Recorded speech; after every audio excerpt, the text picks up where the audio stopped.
Hey guys, आप सब लोग का स्वागत है हमारे channel exam cracker with wave में।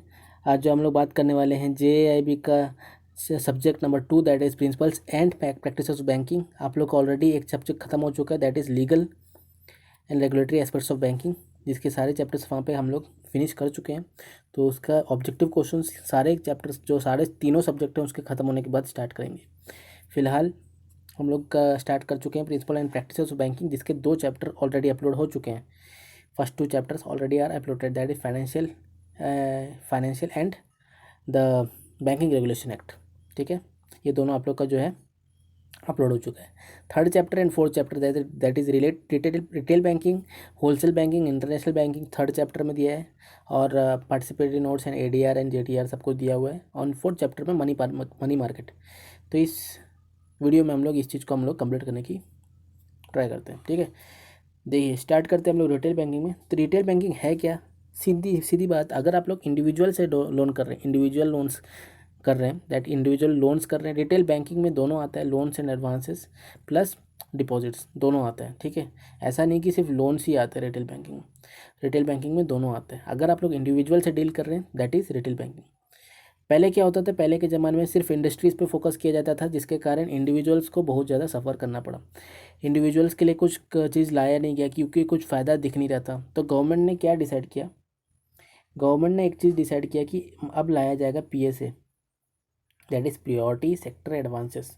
प्रियोरिटी सेक्टर एडवांसेस में प्री डिफाइंड है कि आपको होम लोन्स इतना करना है, आपका इतना परसेंट हो जाना चाहिए एनडीटीए टोटल। तो एनडीटीए हम लोग का net demand time liability NDTL, NDTL का 40% जो होता है वो आप लोग का प्रियोरिटी सेक्टर में होना चाहिए। एग्रीकल्चर में होना चाहिए, आप लोग का होम लोन्स होना चाहिए, एजुकेशन लोन्स होना चाहिए। ये सारा चीज़ आप लोग का उसके बाद आया जब आप लोग का ये सोचा गया कि एक प्रियोरिटी सेक्टर एडवांसेस भी बनाया जाना चाहिए, प्रियोरिटी सेक्टर लेंडिंग भी बनाना चाहिए, जिसको आप लोग का बैंक्स को कंपलसरी है कि इस सेक्टर्स को पैसा देना है। तो इसलिए जो है रिटेल यहाँ पे बहुत इंपॉर्टेंट होता है। जैसे जैसे रिटेल बैंकिंग आया वैसे वैसे इंडिया का जो ग्रोथ है वो और बढ़ने लग गया। ठीक है, तो ये आप लोग का है। इसमें हम लोग थोड़ा देखने वाले हैं कि ये जो इंडिविजुअल है उसमें डिपॉजिट्स में क्या क्या प्रोडक्ट्स होते हैं। डिपॉजिट में आप लोग का सेविंग प्रोडक्ट्स होते हैं, आरडी होता है, टीडी होता है, टर्म डिपॉजिट होता है, करंट डिपॉजिट होता है, सीए, ठीक है, करंट अकाउंट्स होते हैं, जीरो बैलेंस अकाउंट होता है, बीएसबीडीए होता है, zero balance accounts. Senior citizens के लिए सीनियर सिटीजन्स के लिए आप लोग का डिपॉजिट अकाउंट्स होते हैं। ठीक है, ये सारे चीज़ हो जाते हैं आप लोग के रिलेटेड टू डिपॉजिट। अगर एडवांस की बात किया जाए तो एडवांस में आप लोग के होम लोन्स होते हैं, पर्सनल लोन्स होते हैं, कंज्यूमर लोन्स होते हैं, और एक होता है white good. White good loans क्या होते हैं? वाइट गुड लोन्स वो होते हैं जो आप लोग के फ्रिज हो गया, वॉशिंग मशीन हो गया, जो लगभग लगभग वाइट टाइप के दिखते हैं, वो सारे गुड्स वाइट गुड्स में आते हैं। वाइट गुड्स के लिए अगर परचेज करना है उसके लिए लोन्स होता है ना। और ट्रेड रिलेटेड, अगर आपके दिमाग में कोई ट्रेड, आप लोग के दिमाग में कोई आइडिया, इनोवेटिव आइडिया, तो उसके अगेंस्ट आपको लोन दे रहे हैं, that is also a retail loan. Crop loan भी आप लोग का अगर एग्रीकल्चर के लिए, क्रेडिट कार्ड्स के लिए जो लोन होता है वो भी आप लोग का जो है रिटेल लोन प्रोडक्ट है। ये सारे रिटेल लोन प्रोडक्ट हो जाता है। ठीक है, एंड इसके बाद बात किया जाए तो इसमें और कुछ इंपॉर्टेंट चीज़ें, एक चीज़ आप लोग याद रखिएगा, सबसे safe retail loan is home loan. सबसे safe retail loan is home loan. इस चीज़ का क्वेश्चन का आप लोग का आंसर आपके पास होना चाहिए। सिबिल आया, क्यों आया? सिबिल क्या होता है? एक रेटिंग एजेंसी है, Indian rating agency, that is credit information bureau India limited. Credit information bureau India limited, CIBIL, ये 2000 में आया, 2000 में इनकॉर्पोरेट हुआ। ये क्या है, इसका रोल क्या है? अगर आप लोग कोई भी रिटेल लेंडिंग करते हैं, तो उसमें सबसे पहले आपको एक सिबिल स्कोर होता है, उसको चेक करना होता है। उसके हिसाब से आपको पता चल जाता है कि कस्टमर का वैल्यू क्या है। उसके हिसाब से आपका रेट ऑफ इंटरेस्ट ऊपर नीचे हो सकता है, और ये भी हो सकता है कि कस्टमर पूरी तरह डिफ़ॉल्टर है, ये भी आपको पता चल जाएगा, तो उसको लोन नहीं देंगे आप लोग। तो ये है सिबिल का भी आप लोग का इंपॉर्टेंट है, 2000 में इनकॉर्पोरेट हुआ है, ये भी रिलेटेड टू रिटेल बहुत इंपॉर्टेंट है। अगला आता है होलसेल बैंकिंग। होलसेल बैंकिंग का छोटा सा आपको मैं वो बता देता हूँ, जो भी आप लोग का इंडस्ट्री और बिजनेस से रिलेटेड एंटिटीज़ से डील करता है, दैट इज़ होलसेल बैंकिंग। ठीक है, इसमें ज़्यादा कुछ आप लोग का है नहीं, सब कुछ है इसमें। प्रोडक्ट्स हैं कुछ कुछ, fund based services, non fund based services, guarantee होते हैं नॉन फंड में। फंड में तो पैसा देने वाला होता है, नॉन फंड में गारंटी देने वाला होता है। वैल्यू एडेड में आप लोग का क्या हो जाएगा? वैल्यू एडेड में आप लोग का जो भी जिस चीज़ को उसका वैल्यू बढ़ा रहा है कंपनी का।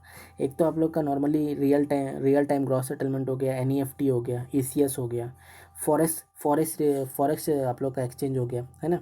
ये सारा हो जाएगा value added services. Internet banking services में क्या हो जाएगा आप लोग का, इंटरनेट बैंकिंग अगर किसी भी होलसेल बैंकिंग अगर दे रहे हैं आप लोग किसी भी कंपनी को, दैट इज़ रिटेल आप लोग का क्या हो जाएगा, इंटरनेट बैंकिंग सर्विसेज हो गया, ठीक है। ये हो गया आप लोग का होलसेल बैंकिंग। उसके बाद आता है इंटरनेशनल बैंकिंग में क्या हो जाएगा, इंटरनेशनल बैंकिंग में आप लोग का मेन है एक्सपोर्ट इंपोर्ट, ठीक है। एक्सपोर्ट इंपोर्ट से रिलेटेड होता है, जैसे कि मान के चलिए यहाँ पे कोई कस्टमर है, यहाँ पे कोई कस्टमर है, ये दोनों एक दूसरे के साथ क्या करना चाहते हैं, डील करना चाहते हैं। ये इसको गुड्स देना चाहते हैं और ये गुड्स के बदले मनी देना चाहता है, लेकिन ये एट ए टाइम तो नहीं हो सकता क्योंकि अलग अलग देश में है। तो यहाँ के बैंक से रिलेटेड है, और बैंक के थ्रू अगर चैनल के थ्रू जाएंगे तो कोई भी डील अच्छा से होगा। तो क्या होगा, लेटर ऑफ क्रेडिट एक इशू होगा, ताकि जो भी हो लेटर ऑफ क्रेडिट के थ्रू हो, और हर की जो गुड्स है वो सही इंसान के पास सही से पहुंच जाएगा, और मनी जो है गुड्स के बिहाफ वो पहुंच जाएगा सही इंसान के पास। तो ये होता है इंटरनेशनल बैंकिंग। इंटरनेशनल बैंकिंग में ऐसा होता है आप लोग का, ठीक है। उसमें आप लोग का इंटरनेशनल बैंकिंग में आप लोग याद रखिएगा रेमिटेंसेस कैसे होते हैं, पैसा का लेन देन कैसे होता है। एक होता है EEFC अकाउंट, ठीक है, एक्सचेंज अर्नर्स फॉरेन करेंसी, ठीक है, ये आप लोग को याद रखना है, ठीक है। अगला है आप लोग का यूनिवर्सल बैंकिंग। एक होता है यूनिवर्सल बैंकिंग, ये भी थोड़ा सा ध्यान जान लीजिए। यूनिवर्सल बैंकिंग वो होता है जो कि आप लोग का सिर्फ बैंकिंग ही नहीं करता, म्यूचुअल फंड भी करता है, इंश्योरेंस भी करता है, सब कुछ करता है। इंश्योरेंस आप लोग का कब जुड़ा, 2000 में, 2000 जो साल है उसमें इंश्योरेंस आप लोग का बैंकिंग में जुड़ गया। एंड म्यूचुअल फंड्स भी जुड़ गए हैं। उसके बाद आप लोग का बैंकिंग की तो नॉर्मली करता ही है, ठीक है। सारे चीज़ को करने वाले को हम लोग बोलते हैं यूनिवर्सल बैंकिंग, ठीक है। उसके बाद बात किया जाए इसके बाद बात किया जाए ADR। ये ADR और GDR क्या होता है, सबसे पहले डिफरेंस तो समझ लीजिए। ADR ये जो होता है वो डॉलर में होता है, GDR जो होता है वो यूरो में होता है। ADR जो होता है डॉलर में होता है, GDR जो होता है वो यूरो में होता है। GDR का फुल फॉर्म होता है ग्लोबल डिपॉजिटरी रिसिप्ट, ADR का होता है American depository receipt. American depository receipt और ग्लोबल डिपॉजिटरी रिसिप्ट। अब होता क्या है देखिए, मान के चलिए एक है एल्फ्रेड। एल्फ्रेड करके कोई इंसान है, उसको इंडियन कंपनी का शेयर खरीदना है। वो डायरेक्ट खरीद लेगा अगर वो सेबी में रजिस्टर्ड होना चाहे तो, लेकिन ये सेबी में रजिस्टर्ड नहीं होना चाहता। ये बोलता है मुझे शेयर तो चाहिए लेकिन मैं रजिस्टर्ड नहीं होना चाहता। तो वो क्या करेगा, वो जाएगा ADR के पास। ADR तो रजिस्टर्ड है, GDR भी रजिस्टर्ड है, ठीक है। ADR और GDR रजिस्टर्ड है, दोनों में किसी के पास भी जाएगा और बोलेगा ऐसा ऐसा है। तो वो ये जो है कंपनी यहाँ पे लिस्टेड है, GDR में और ADR में लिस्टेड है आप लोग का, वहाँ से शेयर्स खरीद सकते हैं आप लोग। तो ADR ये रूल क्या है आप लोग का, मेन तो आप लोग का सेबी से रजिस्टर्ड होना चाहिए। जो भी बॉडी से आप लोग अगर आप खुद रजिस्टर्ड नहीं है तो वो बॉडी रजिस्टर्ड होना चाहिए सेबी के थ्रू, और अगर वो रजिस्टर्ड है तो they can issue the share of the Indian company. लेकिन इंडियन कंपनी अगर शेयर इशू करेगी तो इस ADR और GDR को कस्टमर को कुछ तो देना होगा। तो वो क्या क्या होगा आप लोग का, पार्टिसिपेटरी नोट्स इशू करती है, नोट्स इशू करती है कस्टमर को, जिसमें आप लोग को कंपनी के पास हर चीज़ आप लोग का डिटेल आ जाता है कि कौन कस्टमर उनके शेयर्स लिया है, उनका डिटेल्स उसमें रहता है, ठीक है। तो ये आप लोग का है ADR GDR का मेन फंडा, ठीक है। मेन है ये शेयर्स बाइंग ऑफ शेयर्स से रिलेटेड है, ठीक है। ये हो गया आप लोग का। अब हम लोग आ जाते हैं डायरेक्ट क्वेश्चंस में। क्वेश्चंस देखेंगे तो और कुछ क्लियर होते जाएगा। फर्स्ट क्वेश्चन देखेंगे आप लोग। फर्स्ट क्वेश्चन में लिखा है the loan value under the retail landing normally ranges between. जो रिटेल लैंडिंग है उसमें नॉर्मली आप लोग का 50,000, 60,000, 10 लाख, 15 लाख, 20 लाख, 50 लाख, 70 लाख। तो ये नॉर्मली देखा जाए तो इसका रेंज कुछ आप लोग का 20,000 से लेके 1 करोड़ तक है। 20,000 से लेके 1 करोड़ तक का आप लोग का इसका रेंज रहता है, किसका, रिटेल लेंडिंग का, ठीक है। याद रखिएगा, इसको क्वेश्चन बनेगा ये। सेकंड क्वेश्चन है आप लोग का रिटेल लोन्स का आप लोग का ड्यूरेशन क्या होता है। तो रिटेल लोन्स में होम लोन्स भी आते हैं, अगर होम लोन्स की बात की जाए तो 20 साल तक जाता है, और कुछ आप लोग के 5 साल के भी लोन्स रहते हैं, 5 से 7 साल के भी लोन्स रहते हैं, जो कार लोन ये सब रहता है। कार लोन जो रहता है वो आप लोग का 7 साल तक रहता है, होम लोन आप लोग का 20 साल तक रहता है। तो ये आप लोग का रिटेल लोन का लिमिट हो गया लगभग 5 से 20 साल, ठीक है। ये हो गया आप लोग का, ए आंसर हो जाएगा। अगला है, अगर क्वेश्चन की बात की जाए, third question, the experience of the banks in India recent year under the retail lending has shown that the following loans had the at least level of impairment. Impairment का मीनिंग होता है defaults. सबसे कम default कौन से retail lending में कौन से loan में सबसे कम डिफ़ॉल्ट देखने को मिला? तो मैंने आपको बताया अभी अभी कि home loan is the safer loan if regarding the retail lending. क्यों? क्योंकि आप लोग उसका मॉर्गेज लेके रखे हैं। आप लोग जैसे मान के चलिए होम बना रहे हैं ना, तो होम का आप लोग को उसका अगर को होम को वापस नहीं, मतलब अगर वो नहीं कर पाता है कंप्लीट, तो वो होम आपका हो गया, आप उसको रीसेल कर सकते हैं। ठीक है, इसलिए आप लोग का होम लोन पूरी तरह सिक्योर होता है। ठीक है, अगला है wholesale banking refers to industrial and business entity. मैंने अभी भी बताया इंडस्ट्रियल एंड बिजनेस एंटिटी आप लोग का होलसेल बैंकिंग है। नेक्स्ट है आप लोग का a depository receipt is type of. देखिए ये क्वेश्चन आप लोग का जो है डिपॉजिटरी रिसिप्ट, ये एडीआर की बात कर रहे हैं। ठीक है, इसमें क्या बोल रहा है, इसका ऑप्शन देख लेंगे हम लोग। ये जो लिखा है ए ऑप्शन आप लोग को ठीक से दिख रहा होगा, नहीं तो मैं आपको बता देता हूँ। Negotiable financial instrument that is traded on the local stock exchange of the country but represent a security usually in the form of equity that is issued by a foreign public list company। ठीक है, वही चीज़ बोल रहा है आप लोग का जो मान के चलो कोई कंपनी है, वो अगर शेयर्स बेचना चाहती है अपनी दूसरे कंट्रीज़ में, तो वो आप लोग का ये दूसरे एडीआर या जीडीआर के थ्रू कर सकती है। तो इसमें यही लिखा है negotiable financial instrument that is traded on the local stock exchange of A company. अगर ये बोलता है, आपको ये वाला क्वेश्चन में एक चीज़ देखना है, आप लोग का लोकल और फॉरेन दिखना चाहिए आप लोग को। ठीक है, लोकल और फॉरेन दिखा, वो आंसर आपका सही है। देखिए आप लोग को इसके बाद का दिखाता हूँ, सेकंड ऑप्शन दिखाता हूँ। सेकंड ऑप्शन में देखेंगे दोनों फॉरेन दिख रहा है। थर्ड ऑप्शन में देखेंगे दोनों लोकल दिख रहा है, दोनों गलत हो गया। और फोर्थ ऑप्शन तो आपका गलत ही है। तो इसका आंसर क्या हो जाएगा आप लोग का? इसका आंसर हो जाएगा आप लोग का ए ऑप्शन। इसमें क्या लिखा है? लोकल और foreign. Local company, foreign public. Foreign जो है, फॉरेन का बंदा जो है लोकल कंपनी को शेयर्स खरीदना चाह रहा है, तो लोकल लगा फॉरेन लगा। जिस भी स्टेटमेंट में लोकल और फॉरेन एक साथ आया, that statement will be answer for the depository receipt. ठीक है, अगला है overseas depository bank. Overseas depository bank क्या होता है? जो भी बैंक डील करता है ना फॉरेन वाले के साथ, जो भी आप लोग का इंटरनेशनल बैंकिंग में इंटरनेशनल बैंक जो डील करता है फॉरेन वाले के साथ, दैट इज़ ओवरसीज बैंक। तो उसमें भी वही लिखा है आप लोग का, जो फॉरेन बैंक आप लोग का फॉरेन में डील कर रहा है, वही आप लोग का हो जाएगा। ठीक है, ओवरसीज डिपॉजिटरी बैंक। तो आप लोग का इसका आंसर हो जाएगा ए में क्या लिखा देख लेते हैं हम लोग। A bank authorised by the issuing company. Issuing company कौन हो गया? ABC। To issue global depository receipt.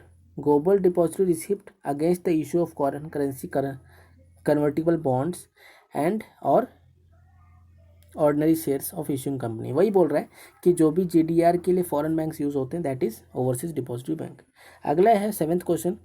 Participatory notes are like contract notes. मैंने अभी भी बताया पार्टिसिपेटरी नोट्स क्या हो जाए आप लोग के, अगर कोई भी फॉरेनर को अगर शेयर्स खरीदने हैं तो उनको पार्टिसिपेट नोट्स जो है इशू किया जाएगा। तो इसमें फर्स्ट ऑप्शन में देखेंगे FII that is foreign institutional investors to entities that want to invest in India. जो भी FII that is foreign institution, जो भी बंदा है उसको बोलते हैं FII। वो अगर सेबी में रजिस्टर्ड नहीं होना चाहिए, अपना आप को नहीं करना चाहता है, तो वो ऐसे रेगुलेटेड बॉडी को यूज़ कर सकता है जो सेबी में रजिस्टर्ड है। तो यही बोलना चाहता है ऑप्शन नंबर ए। तो आप लोग का ए सही हो जाएगा। अगला है आप लोग का सेबी एक केस हुआ था आप लोग का, दैट 2004 का केस है। लहरी कमेटी ने डिसीजन लिया कि SEBI past regulation that derivative instrument like participatory notes against underlying Indian security can be issued. Participate notes के बारे में बताया गया कि अगर पार्टिसिपेट नोट्स को इशू करना है तो सिर्फ रेगुलेटेड बॉडी इशू कर सकता है, एंड अगर उसको ट्रांसफ़र करना है वो भी रेगुलेटेड बॉडी में ही ट्रांसफ़र कर सकता है। ये आप लोग का सेबी ने एक रूल निकाला आप लोग का 2004 के लहरी कमेटी ने। ठीक है, ये आप लोग का option number A, regulated body regulated entity ही कर सकता है, और अगर ट्रांसफ़र भी करना है तो अदर रेगुलेटेड एंटिटी को ट्रांसफ़र कर सकता है बस। ठीक है, अगला बात करते हैं हम लोग chapter number 4 that is money market. बहुत इंपॉर्टेंट चैप्टर है मनी मार्केट आप लोग का बेसिकली मनी मार्केट को, इसमें कुछ क्वेश्चंस आपको बहुत important, that is money market को रेगुलेट कौन करता है? That is reserve bank of India. Reserve bank of India money market को करता है। कैपिटल मार्केट को कौन करता है? SEBI, that is security exchange board of India. अभी कैपिटल मार्केट की बात नहीं कर रहे हैं, तो मनी मार्केट की बात किया जाए। मनी मार्केट के इंस्ट्रूमेंट्स आपको पता होना चाहिए। मनी मार्केट के वो सारे इंस्ट्रूमेंट मनी मार्केट में आएंगे जो 1 साल से 1 ईयर के तक ही वैलिड हैं। एक दिन से 1 साल तक, मतलब 1 डे से 364 डेज तक वैलिड हैं। That is only the money market instrument. इसमें सबसे पहले बात करेंगे हम लोग एक दिन वाले को। एक दिन वाले को बोलते हैं कॉल मनी, कॉल मनी बोलते हैं, ठीक है, एक दिन वाले को। फिर 2 दिन से 14 दिन वाले को बोलते हैं नोटिस मनी, और 14 से 1 साल वाले को बोलते हैं टर्म मनी, ठीक है। ये है आप लोग का। पार्टिसिपेंट्स कौन हो सकते हैं, एक्सक्लूडिंग सारे बैंक्स आपके इसके लिए इंक्लूड हो सकते हैं। सारे बैंक्स इशू कर सकते हैं, चाहे कोऑपरेटिव बैंक हो या शेड्यूल कमर्शियल बैंक्स हो या लैंड डेवलपमेंट बैंक्स हो या प्राइमरी डीलर्स हो। प्राइमरी डीलर्स कौन होंगे, मैंने बताया आप लोगों को, जो गवर्नमेंट सिक्योरिटी से डील करते हैं, only they are called the primary dealers. Primary dealers also available are the participants in the this market, money market. लेकिन RRBs, that is regional rural banks, are not included in the participants in the market। ये question आ सकता है आप लोग का। RRBs are not eligible in this market, ठीक है। और कुछ इम्पोर्टेंट है इसमें बताने के लिए, ठीक है। ट्रेजरी बिल होता है। ट्रेजरी बिल आप लोग का एक ट्रेजरी बिल क्या होता है कि मान के चलिए मार्केट से पैसा उठाना है, तो ये ट्रेजरी बिल एक सर्टिफिकेट होता है जिसको इशू करके मार्केट से पैसा उठाएंगे, वो सर्टिफिकेट वो इंसान को इशू कर देंगे। अब ये कितने दिन का होता है, एक तो 91 डेज़ का भी हो सकता है, 182 डेज़ का भी हो सकता है, 364 डेज़ का भी हो सकता है, तीनों टाइप का हो सकता है, ठीक है। सर्टिफिकेट ऑफ डिपॉजिट सेम चीज़ है, सर्टिफिकेट ऑफ डिपॉजिट भी, लेकिन उसमें डिफरेंस क्या है, कम से कम 1 लाख का आपका वो होना चाहिए सर्टिफिकेट ऑफ डिपॉजिट। अगला इंपॉर्टेंट है that is commercial paper. Commercial paper 5 lakh का होता है, कम से कम कमर्शियल पेपर 5 लाख का होता है, ठीक है। और जो कंपनी इशू करना चाहती है कमर्शियल पेपर में पैसा उठाने के लिए, उसका नेटवर्थ कम से कम 4 करोड़ का होना चाहिए, कम से कम 4 करोड़ का नेटवर्थ होना चाहिए उस कंपनी का, ठीक है। और क्रिसिल रेटिंग भी P2 होना चाहिए, P2 एक रेटिंग है, उसका कम से कम P2 रेटिंग होना चाहिए, ठीक है। और मिनिमम 7 डेज, कमर्शियल पेपर की बात की जाए मिनिमम 7 डेज, याद रखिएगा, मिनिमम 7 डेज टू 1 ईयर। चाहे कमर्शियल आप लोग का सर्टिफिकेट ऑफ डिपॉजिट की बात की जाए मिनिमम 7 डेज, ठीक है, इसको भी आप लोग याद रखिएगा। अगला है आप लोग का इम्पोर्टेंट चीज़, एक आता है आप लोग का CBLO। CBLO क्या होता है, जो आप लोग का कॉल मनी के लिए नॉट एलिजिबल है, जो भी कॉल मनी के लिए नॉट एलिजिबल है वो CBLO यूज़ कर सकती है। ये CBLO क्या है, कोलेटरलाइज बोरोइंग लेंडिंग ऑब्लिगेशन। ये किसके थ्रू लाया गया आप लोग का, ये लाया गया clearing corporation of India limited, CCIL के थ्रू लाया गया है CBLO को, ठीक है। जो भी एक्सेस नहीं कर सकता कॉल मनी को वो CBLO को यूज़ कर सकता है 1 डे से 90 डेज तक इसका वैलिडिटी है, और up to 1 year. Normally 90 days तक रहता है, लेकिन अप टू 1 ईयर भी इसको उठाया जा सकता है। जो भी आप लोगों के लिए कॉल मनी के लिए, टर्म मनी के लिए, ये सब के लिए एलिजिबल नहीं होता है, ये CBLO को यूज़ कर सकते हैं, ठीक है, उनके लिए। अगला जो है आप लोग का इसमें important point that is government securities. आपको पता है नॉर्मल गवर्नमेंट कंपनीज इशू करती है। और एक आता है आप लोग का इंटरेस्ट रेट स्वैप। इसमें आप लोग का इंटरेस्ट रेट स्वैप में क्या होता है, आप लोग का रिस्क जो होता है, कोई भी कंपनी को कोई भी रिस्क होगा कि बाद में जाके रेट बढ़ जाएगा या बाद में जाके रेट कम हो जाएगा, रेट का फ्लक्चुएशन है, उसको कम करने के लिए एक टर्म को लाया गया इंटरेस्ट रेट स्वैप। और इंडिया की बात किया जाए तो एक होता है MIBOR, that is Mumbai interbank offered rate, और एक होता है माइफोर, इंडियन कंपनीज के लिए। क्वेश्चन बनता है, ठीक है। ये जो आप लोग का इंटरेस्ट स्वैप वाला है, इसमें 2 चीज़ यूज़ होता है, एक तो MIBOR that is Mumbai interbank offered rate, और एक होता है आप लोग का Mumbai interbank forward offered rate. ये दोनों आप लोग का इंस्ट्रूमेंट यूज़ होता है इंटरेस्ट स्वैप के लिए इन इंडिया। क्वेश्चन बनेगा ये भी, ठीक है। और एक आता है आप लोग का ICD। ये ICD क्या है, that is inter corporate deposit. ये क्या होता है, एक कॉर्पोरेट कंपनी दूसरे कॉर्पोरेट कंपनी से लोन ले सकती है, that is called inter corporate deposits. एक कॉर्पोरेट कंपनी दूसरे कॉर्पोरेट कंपनी से बोरो कर सकती है money, that is called inter corporate deposit. Foreign exchange आप लोग का नॉर्मली करेंसीज एक्सचेंज होती है, ठीक है। और आप लोग का करेंसीज एक्सचेंज होती है, एंड जो भी होता है आप लोग का फेमा के रूल्स की फेमा क्या होता है, foreign exchange management act. Foreign exchange management act में जो भी रूल्स हैं 1999 के तहत, 1999 फेमा के रूल के तहत जितने भी रूल्स हैं उसके रिगार्डिंग आप उसको उसके हिसाब से आप लोग का जो भी डील होता है फॉरेन एक्सचेंज में उसको हम लोग को फॉलो करना होता है। ठीक है, आप क्वेश्चन करते हैं, धीरे धीरे आप लोग का वो भी क्लियर हो जाएगा। फर्स्ट क्वेश्चन देखा जाए, money lent by a banker for 1 day, 1 day के लिए money lent by a banker for 1 day is called, अभी मैंने बताया आपको, कॉल मनी 1 दिन के लिए होता है, नोटिस मनी 2 से 14 दिन के लिए होता है, टर्म मनी 14 से 1 साल के लिए होता है। तो आपका आंसर क्या हो जाएगा, 1 दिन वाला कॉल मनी। ठीक है, अगला क्वेश्चन बात करते हैं, second question, which of the following entity is not permitted to participate both as the lender and the borrower in the call notice money. Call notice money के लिए कौन नहीं है eligible, this is very important, कौन नहीं है, तुरंत देख के कोऑपरेटिव बैंक, प्राइमरी डीलर्स या शेड्यूल बैंक मार के आने नहीं जाना है, आप लोग को सोचना है क्वेश्चन क्या है, आप लोग का नॉट बोला है, तो ऑप्शन आप ए सी डी तीनों आप लोग के एलिजिबल है lending borrowing for the call notice, only NBFC is not allowed. Third question बात किया जाए, which of the following type of treasury bills is issued, कौन सा टाइप ऑफ ट्रेजरी बिल्स जो है इसको इशू किया जा सकता है। एक तो आप लोग का मैंने बताया 91 डेज, 182 डेज और एक होता है 364 days. 91 days, 182 days and 364 days. 91 दिख रहा है, नहीं दिख रहा है, 182 दिख रहा है, नहीं दिख रहा है, 364 दिख रहा है, दिख रहा है, तो आप लोग का आंसर हो जाएगा ए।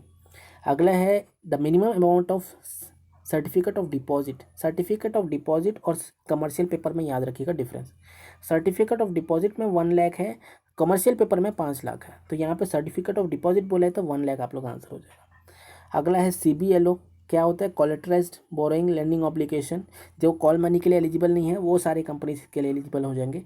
ये कौन करता है, CCIL इशू करते हैं, that is clearing corporation of India limited issue करता है।